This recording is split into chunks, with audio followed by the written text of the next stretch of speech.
Baik, terima kasih Pak Ustadz Nur Ramlan. Assalamualaikum warahmatullahi wabarakatuh. Alhamdulillahirabbil alamin. Summa alhamdulillah. Wassalatu wassalamu ala Rasulillah wa ala alihi wa mawalah. Asyhadu an la ilaha illallah wahdahu la syarika lah wa asyhadu anna Muhammadan abduhu wa rasuluhu la nabiyya ba'dah. Allahumma fasholli wa sallim ala sayyidina Muhammad wa ala ali sayyidina Muhammad. Ilahi anta maksudi wa ridhoka matlubi atini mahabbataka wa marifatak ila hadrati ahli silsilah tariqah qadiriyah Naksabandiyah ma'asuryalaya wabil khusus salatu Syekh Muhammad Abdul Ghaus Saifullah Maslul radhiyallahu anhu wa qaddasallahu syira al-Fatihah. A'udzu billahi minasyaitonir rajim. Bismillahirrahmanirrahim. Alhamdulillahirabbil alamin arrahmanir rahim maliki yaumiddin. Iyyaka na'budu wa iyyaka nasta'in. Ihdinas siratal mustaqim. Shiratal ladzina an'amta 'alaihim ghairil maghdubi 'alaihim waladdallin. Amin. Yang mulia para wakil talqin yang hadir, Bapak Kiai Haji Anang Asyari dari Surabaya, Bapak Kiai Haji Mahya Al-Bukri dari Jeddah Arab Saudi, dan Bapak Kiai Haji Imam Sutiono dari Purbalingga, Udahaya Prof Priyatno, Mas David Udasari, para petugas menakib pada malam hari ini yang senantiasa melaksanakan tugasnya dengan penuh khidmat dan hormat serta keikhlasan. Juga yang mulia Ibu Hajah Wati Hadisa Santoso dan Ibu Hajah Sri Andriasto yang pada malam hari ini menjadi pemangku menakib.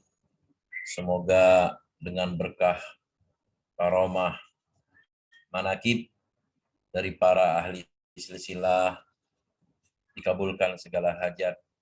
Ibu Hajah Wati dan Ibu Hajah Sri senantiasa diberikan kesehatan yang sempurna baik zahir maupun batin, dimudahkan segala urusan dunia maupun akhirat. Amin ya rabbal alamin. Para ikhwan wal akhwat, pada malam hari ini 73 titik di seluruh dunia. Semoga kita senantiasa selalu istiqomah mengamankan dan melestarikan ajaran Thariqah Qadiriyah Naksabandiyah Pondok Pesantren Suryalaya. Hadirin ikhwan wal akhwat rahimakumullah, sebelum saya menyampaikan khidmat ilmiah, saya ingin menyampaikan ada sedikit insiden ya menjelang Isya tadi. Itu anak saya sedang pergi, sedang jalan, tiba-tiba pada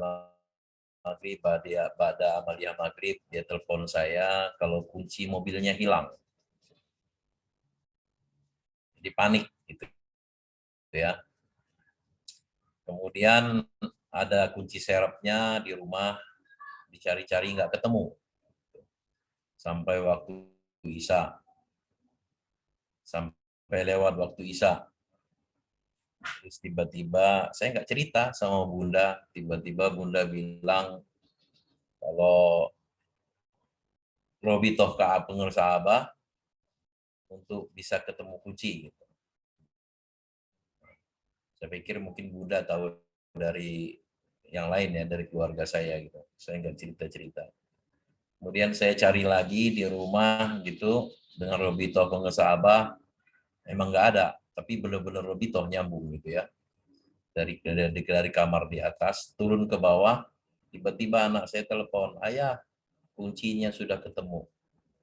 Jadi dia dikasih tahu Bunda juga, Robito kepada pengusaha untuk nyari kunci, terus dia melaksanakan sholat, terus berdoa Robito ke Abah, langsung ketemu kuncinya. Ingat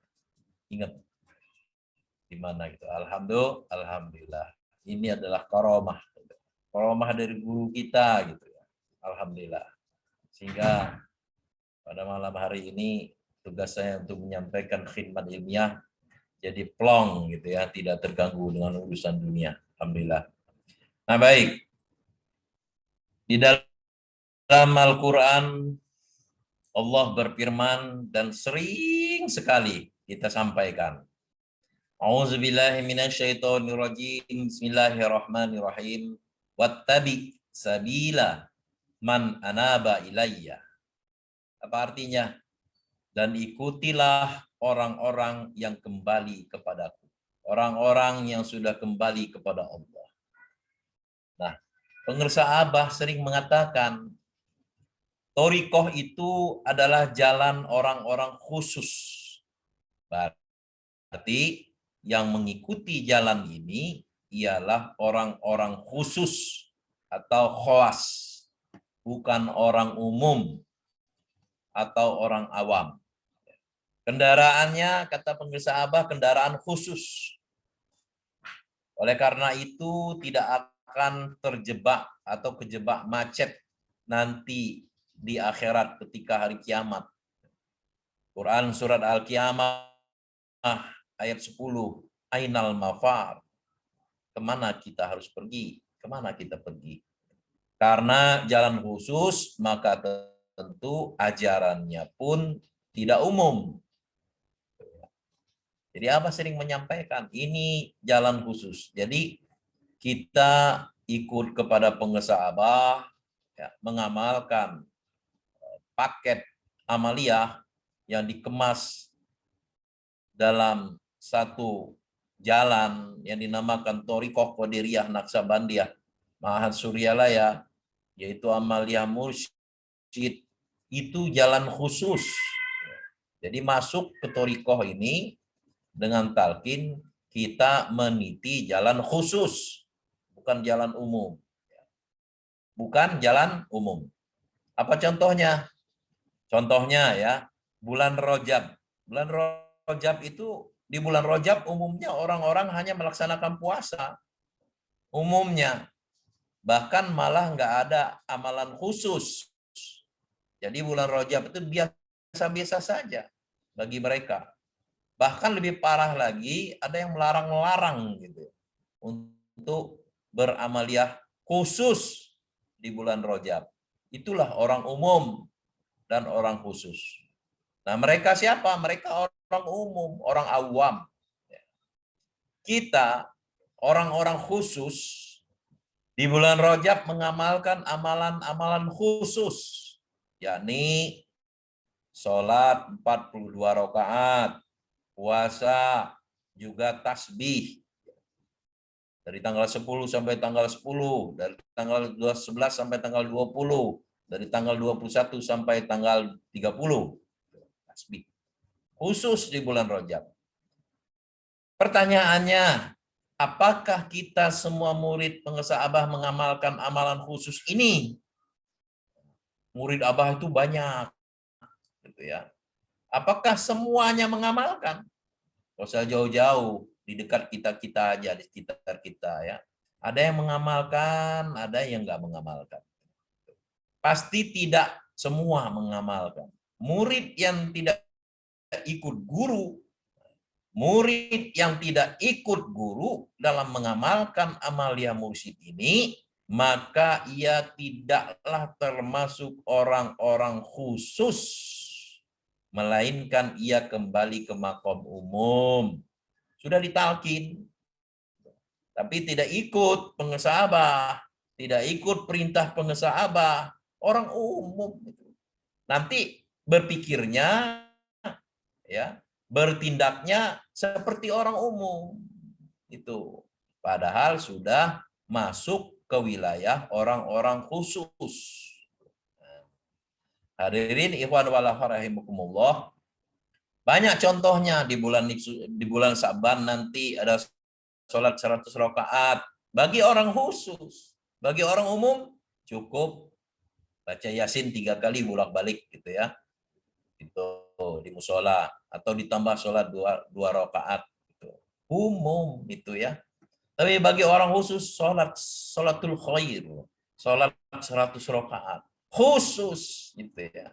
Jadi kita menjadi orang khusus mengikuti jalan yang khusus gitu ya, bukan jalan umum gitu ya. Banyak lagi contoh-contohnya ya, contoh-contoh contoh-contoh amalia khusus dari pengusaha itu ya, banyak gitu ya. Contohnya itu ada maklumat pengusaha gitu ya. Contohnya lain ya. Contoh, kata Abah, kalau mau ikut Abah tanggalkan rokok. Nah, gitu ya. Itu ada langsung gitu ya. Langsung ikhwan murid-murid pengusaha Abah begitu dengar itu seperti petir gitu ya, langsung berhenti gitu. Nah, gitu ya, banyak gitu yang begitu. Contohnya yang sudah menyatakan gitu yang saya tahu gitu ya. Pak Kiai Mustafa nih. Tapi sayang nih beliau nggak dengar ini ya. Nggak ada, udah keluar. Katanya begitu dengar maklumat langsung berhenti ngerokok. Contohnya lagi siapa? Ajengan Jujun. Rokok masih berselop-selop. Ada yang beliin rokok sampai berapa ratus selop gitu ya.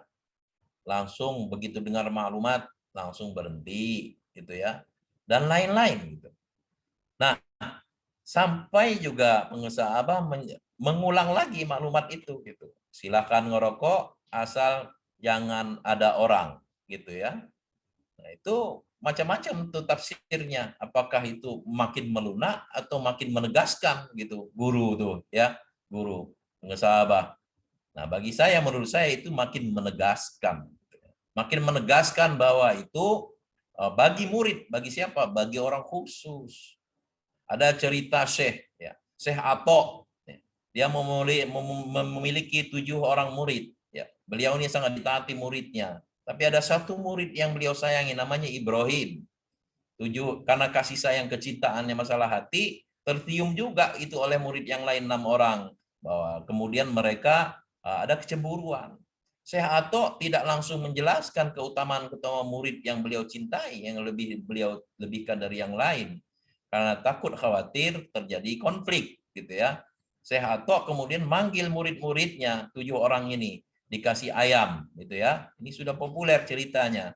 Silahkan potong ayam ini dengan syarat tidak ada orang atau sesuatu yang melihat gitu. Nah, kemudian pergilah semua 7 orang murid ini, 6 orang tadi pintar mereka nyari tempat yang sembunyi, cepat-cepatan kembali kepada gurunya, semua sudah memotong ayam dan bangga mereka mengatakan bahwa tidak ada yang melihat. Satu orang murid yang namanya Ibrahim tadi itu ya, Ibrahim tadi satu orang murid itu kok nggak datang-datang, ditunggu-tunggu nggak datang-datang, kemudian dia datang sambil membawa ayam yang masih hidup, pisau yang masih tidak berlumuran darah. Kata murid-murid 6 tadi, alangkah bodohnya dia ya, sampai tidak bisa mencari tempat yang tidak bisa dilihat orang gitu. Tapi Syekh Atok tenang, kemudian ditanya, kenapa kamu tidak memotong ayam? Sedangkan aku telah memerintahkan kepadamu. Kata Ibrahim muridnya, wahai Tuan Syekh, aku bukan tidak melaksanakan perintahmu, tapi di mana-mana aku tidak menemukan yang tidak bisa dilihat, sementara semua aktivitasku aku merasa dilihat oleh Allah Subhanahu wa taala. Baru murid-murid yang tadi itu paham gitu ya. Baru mengerti kenapa nih guru yang ke murid yang satunya lebih beliau cintai. Ternyata kata Ibrahim, bukankah engkau telah menanamkan ke dalam hatiku zikir untuk selalu ingat kepada Allah sehingga aku selalu merasa dilihat oleh Allah. Ingat maklumat pengusaha. Silakan merokok asal jangan ada yang melihat, jangan di depan orang. Itu lebih dalam sebenarnya. Perintah untuk siapa? Perintah untuk murid yang khusus ya. Kalau murid yang umum, kalau murid yang umum tidak haram merokok ya. Banyak dalilnya tidak haram, hanya makruh rokok itu. Banyak syekh-syekh yang lain merokok, banyak wali-wali yang lain merokok. Itu umum, khusus. Kata pengusaha Abah, mau ikut Abah, tanggalkan rokok. Itu salah satu contohnya, gitu ya. Dan banyak lagi kita banyak lagi bukan hanya soal rokok, buat diri kita, khususnya diri saya sendiri. Pengusaha Abah sudah menyampaikan Amaliyah Mursyid, tapi kadang-kadang kita tidak ikuti. Kenapa kita masih belum mampu mengikuti Syekh Mursyid ketika kita dengan sepenuh hati? Kenapa? Itu karena masih bercokolnya penyakit hati di hati kita. Ya. Mulut kita mengatakan kita mencintai Abah, sami'na wa ata'na, tapi hati kita masih enggan. Perbuatan kita masih tidak mau mengikuti perintah guru kita. Disuruh amaliyah, ya mursyid, kadang-kadang kita malas gitu ya. Disuruh melaksanakan sholat sunnah Rajab, ya bulan Rajab, berapa persen yang melaksanakan? Disuruh oleh pengusaha Abah mengamalkan puasa Kamis pertama bulan Rajab dan sholat 12 rakaat malam Jumat pertama, berapa persen murid yang melaksanakan? Kita mengaku cinta kepada Allah, sami'na wa ata'na, aku dengar dan aku taat. Nah, itu kenapa kalau kita sudah mengikrarkan seperti itu, hati kita masih mendua, ragu ya untuk mentaati perintah beliau, dan perbuatan kita juga belum mengikuti, itu tandanya kita masih punya penyakit hati. Maka pengusaha Abah mengutip sabda Kanjeng Nabi Muhammad SAW dalam kitab Fadailus Suhur bulan Rajab, ro-nya itu adalah Ridwan, kemudian jimnya itulah Jud, ba-nya itu adalah Baro'ah. Pengusaha Abah mengutip di dalam kitab tersebut hadis Nabi, man aktsaro zikrullahi faqad bari'a minan nifaq. Barang siapa memperbanyak zikir kepada Allah, maka ia telah terbebas dari penyakit nifak, penyakit munafik, penyakit hati. Jadi kalau kita ingin semakin banyak, semakin kuat melaksanakan apa yang diperintah oleh pengusaha Abah, banyakin zikir, ya, banyakin zikir. Jadikan zikir adalah obat agar kita kuat istiqomah untuk senantiasa ikut kepada pengusaha Abah, ikut semuanya gitu. Ikut semuanya gitu. Yang besar maupun yang kecil. Nah, itulah kita, kalau kita ikut, maka kita akan mendapatkan ridho Allah. Kata pengusaha kita sudah mendapatkan ridho Allah. Dengan talqin kita sudah mendapatkan ridho Allah. Tidak cukup dengan talqin saja, tapi talqin dalam makna yang sesungguhnya. Setelah diajarkan kalimat itu, mengamalkan, ya. Kata pengusaha paling sedikit 165. Tapi berapa banyak ikhwan kita yang sudah ditalkin mengamalkan zikir itu, gitu ya? Ada yang tidak mengamalkan, ada yang habis itu tawajuh aja, gitu ya? Seperti itu. Nah, talkin berikut mengamalkan tuntunannya itu baru akan mendapatkan ridho Allah. Karena pengusaha Abah di dalam kitab tersebut mengutip juga bahwa ridho Allah itu harus ada usaha dari kita. Maka Allah akan ridho kepada kita. Allah Subhanahu wa taala berfirman dalam Al-Qur'an, dalam kitab tersebut pengusaha Abah juga mengutip, A'udzubillahi minasyaitonirrajim, qad ja'akum minallahi nuru wa kitabum mubin. Sungguh telah datang kepadamu cahaya dari Allah dan kitab yang menjelaskan, yahdi bihillahu manittaba'a ridwanahu subul salam. Dengan kitab itulah Allah memberikan petunjuk kepada orang-orang yang mengikuti keridoannya ke jalan keselamatan. Quran Surat Al-Ma'idah ayat 15 dan 16. Hadirin ikhwan wal akhwat rahimakumullah, salah satu cahaya dan kitab yang menjelaskan itu, lihat tuntunan guru kita, gitu ya. Kalau kita mau cari yang umum, ya, cari yang umum, ada dalilnya umum, gitu ya. Karena perintah Allah itu banyak, gitu. Tapi bagi kita orang yang khusus, ya, salah satu cahaya, ya, salah satu cahaya dan kitab yang menjelaskan itu adalah guru mursyid, ya. Kalau dulu utusan Allah, Rasulullah, gitu, Kanjeng Nabi Muhammad Shallallahu Alaihi Wasallam yang menjelaskan kitab, ya, kitab yang menjelaskan, gitu. Itu juga salah satu, ya, kitab yang menjadi cahaya dari Allah, gitu.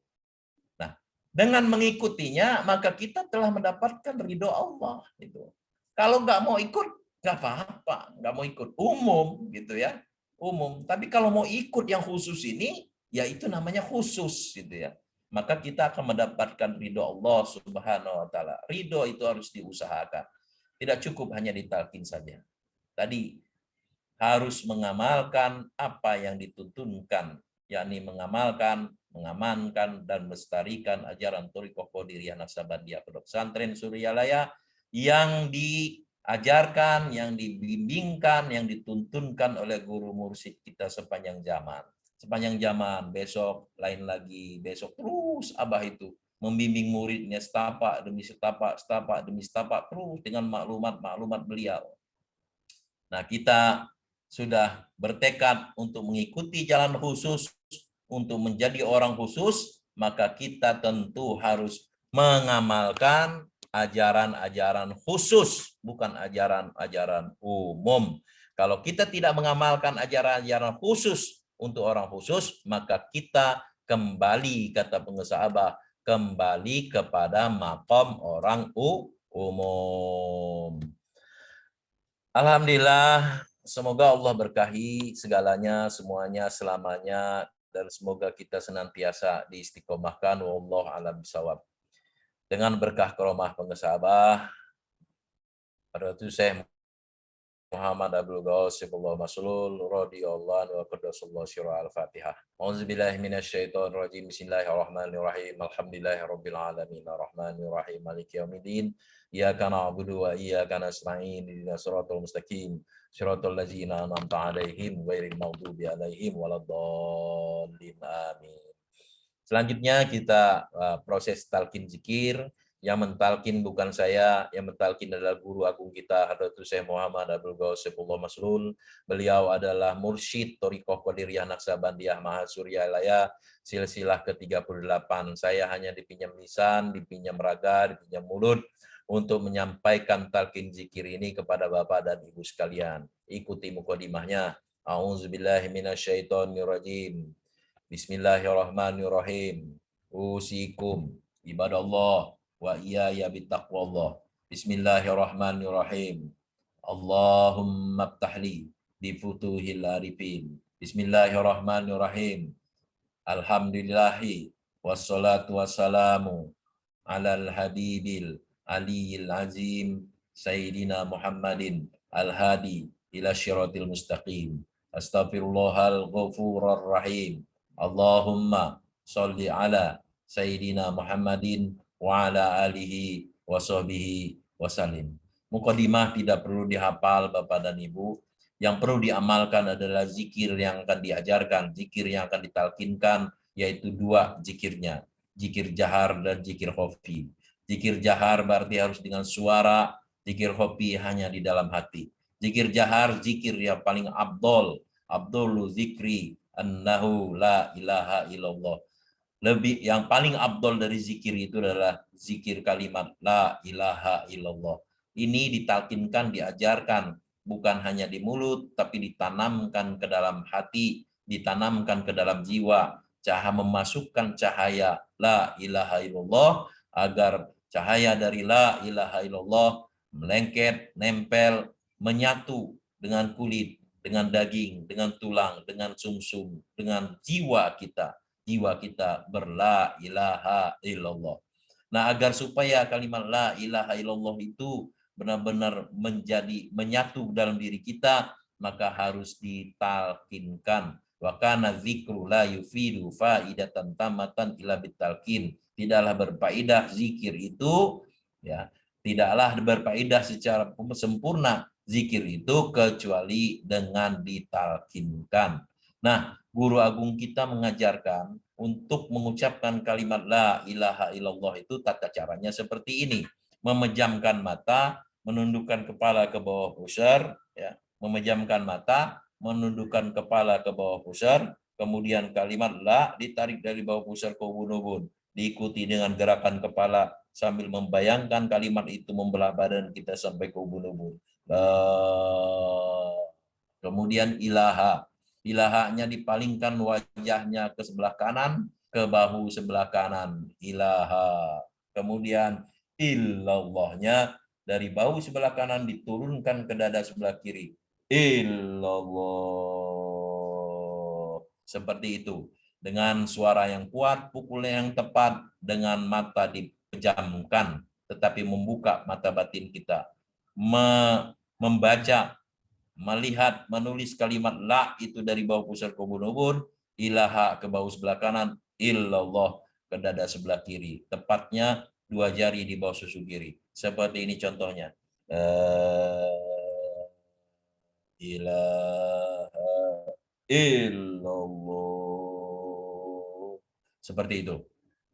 Nah, baik, sekarang Bapak dan Ibu semuanya tundukkan kepalanya ke bawah pusar, pejamkan matanya, ucapkan kalimat la ilaha illallah sebagaimana tadi dicontohkan. Mulai la ilaha illallah. Satu nafas, satu kalimat lagi. La ilaha illallah. Lagi. La ilaha illallah. Sayyiduna Muhammadur Rasulullah sallallahu alaihi wasallam. Allahumma shalli ala sayyidina Muhammad wa sayyidina Muhammad. Salatan tujina biha min jamil ahwali wal afat wa taqdilana biha jami'al hajat wa tutakhiruna biha min jami' syai'at wa tarfa'una biha indaka 'ala darajat wa tuballighuna biha syarbayat min jamil khair fil hayati wa badal mamat. Innal ladzina yubayyunaka innama yubayyuna Allah yadullahi wa qaidihim faman nakatha fa innama yankusu nafsi wa man awfa bima hada alillah wasiti ajran nazima wa tasimu bi abdillah ila hadratin nabil mustafa Muhammadin sallallahu alaihi wasallam wa ala alihi wa ashabihi wa azwaji wa dzurriyyatihi wa ali baiti wa liman baghala fi baiti ajma'in qul sayyidillahi lahum al-fatihah. A'udzubillahi minasyaitonir rajim. Bismillahirrahmanirrahim. Alhamdulillahirabbil alamin arrahmanir rahim maliki yaumiddin. Iyyaka na'budu wa iyyaka nasta'in ihdinas siratal mustaqim siratal ladzina an'amta 'alaihim ghairil maghdubi 'alaihim waladdallin. Amin. Tsumma ila arwahi alisil silaturiko qadiriyah nasabandia masuriyalaya wabil khusus hambatu Syekh Muhammad Abdul Ghassib Mas'ud radhiyallahu anhu qaddasallahu surah al-Fatihah. A'udzu billahi minasyaitonir rajim. Bismillahirrahmanirrahim. Alhamdulillahirabbil alamin arrahmanir rahim maliki yaumiddin. Iyyaka na'budu wa iyyaka nasta'in ihdinas siratal mustaqim siratal ladzina an'amta 'alaihim ghairil maghdubi 'alaihim waladdallin. Amin. Hadirin ikhwan wal akhwat rahimakumullah, kalimat la ilaha illallah yang barusan ditalkinkan diamalkan setiap selesai sholat yang fardu 5 waktu paling sedikit 165 kali. Lebih banyak lebih baik, kalau sibuk cukup 3 kali aja, kalau sibuk cukup 3 kali saja, tutup dengan Sayyidina Muhammadur Rasulullah sallallahu alaihi wasallam. Tapi nanti kalau sudah tidak sibuk, maka berzikirlah sebanyak yang ditinggalkan di qada. Dan yang kedua, zikir yang kedua adalah zikir khofi. Zikir khofi, zikir hanya diucapkan di dalam hati, tidak dengan suara di lisan. Zikir khofi tidak boleh diucapkan dengan lisan, perintah Allah. Wazkur rabbaka fi nafsika tadarruan wa khifatan wa dunal jahri. Sebutlah nama Tuhanmu di hatimu dengan rendah hati dan rasa takut wa dunal jahri. Dan jangan engkau ucapkan dengan lisan, jangan engkau suarakan. Itu perintah Allah. Hanya di hati. Nah, zikir di hati inilah zikir yang banyak. Tidak bisa dihitung lagi dimanapun, kapanpun, sedang apapun. Hati kita selalu ingat kepada Allah. Agar hati kita bisa ingat kepada Allah, maka perlu ditalkinkan. Nah, proses ini adalah memasukkan nama Allah dalam hati kita. Hati kita di mana? Di dada sebelah kiri. Dada sebelah kiri, 2 jari di bawah susu kiri, di situ letak qalbu kita. Di situ yang akan dimasukkan nama Allah yang paling agung. Nah, sekarang tundukkan kepalanya ke arah situ, ke arah hatinya. 2 jari di bawah susu kiri, tundukkan, tempelkan dagunya ke dada. Pejamkan matanya, buka mata batinnya, pusatkan perhatian ke satu titik tadi. Tutup mulutnya, rapatkan bibirnya, katupkan giginya rapat-rapat. Ujung lidahnya ditekuk ke langit-langit. Lalu tarik napas yang dalam, tahan. Kemudian di satu titik tadi ingatkan nama Allahu Allah, Allahu Allah, Allahu Allah, Allahu Allah, Allahu Allah, Allahu Allah, Allahu Allah, Allahu Allah, Allahu Allah. Terus jangan putus. Kalau putus sambung lagi. Jangan lupa. Kalau lupa ingatkan lagi. Hatinya selalu berzikir. Allahu Allah. Allahu Allah. Allahu Allah. Allahu Allah. Allahu Allah. Allahu Allah. Allahu Allah. Dimanapun, kapanpun, sedang apapun, selalu ingat Allahu Allah. Allahu Allah. Allahu Allah. Allahu Allah. Terus inilah alat kita untuk mi'raj.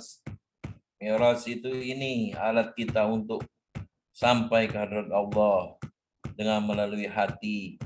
Di mana hati ingat kepada sesuatu, hati sampai kepada sesuatu. Ingat kita kepada Allahu Allah.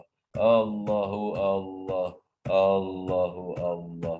Allahu Allah.